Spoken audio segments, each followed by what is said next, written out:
The latest developments on embattled state senator Nicholas Kettle. As we first told you on Eyewitness News at noon, a bipartisan resolution has been filed in the Senate to expel him. Calls for his resignation have been growing following his arrest on charges of extortion and video voyeurism.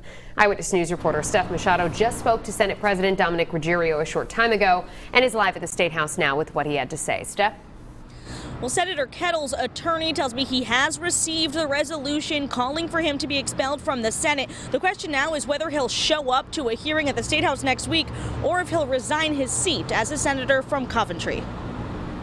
We submitted the Senate resolution calling for the expulsion of Senator Kettle. Senate President Dominic Ruggiero taking a step towards expelling a sitting senator, Republican Nicholas Kettle, who is facing numerous criminal charges, including an allegation involving a Senate page. We feel that it is a privilege to serve as an elected official in the state. The Senate leadership has filed a resolution to remove Kettle and set a hearing in the Judiciary Committee for Tuesday. This is a sad day for the Senate. Kettle was first arrested Friday for alleged video voyeurism, accused of taking nude photos of his then-girlfriend without her permission and sending them to a friend. Then Monday morning, a grand jury indictment was unsealed, charging him with extortion for allegedly trying to force a teenage Senate page to have sex. It affected someone who was employed in this building as a page, and that's really disconcerting to us. The ACLU sent Ruggiero a letter Tuesday urging a slow approach to expelling a democratically elected senator.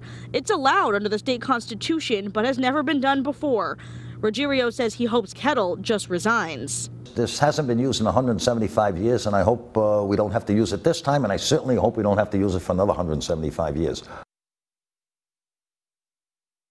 Senator Kettle has not decided if he will resign. He will be considering it tonight, and the attorney said if he doesn't resign, they will attend that hearing next week. Now, if this expulsion goes to the Senate floor, it would require a 2/3 majority to remove him. Live in Providence, I'm Steph Machado, Eyewitness News.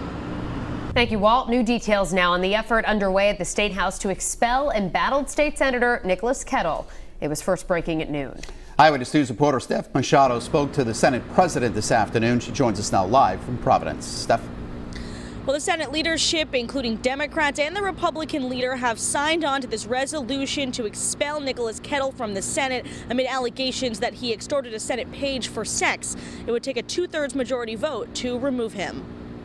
This is a sad day for the Senate. It's never been done before, but if Senator Nicholas Kettle does not resign his seat, he could become the first to be expelled from the Senate in state history. This hasn't been used in 175 years, and I hope we don't have to use it this time, and I certainly hope we don't have to use it for another 175 years. Senate President Dominic Ruggiero says he hopes Kettle resigns before the Senate comes back from break next week, after the Republican from Coventry was charged in 2 separate cases, one for video voyeurism and another for extortion, allegedly threatening a Senate page in an attempt to get him to have sex back in 2011. This is something that affects the State House itself. Ruggiero has ordered a review of the PAGE program, which employs students aged 15 and up to assist lawmakers during the session. I spoke with them. I told them that any kind of inappropriate language, behavior, or anything like that will not be tolerated in the Senate. A hearing on Kettle's expulsion is set for Tuesday in the Judiciary Committee. And Kettle's attorney tells me they will attend that hearing next week if Kettle does not resign. He is currently considering it. Live in Providence, I'm Steph Machado, Eyewitness News.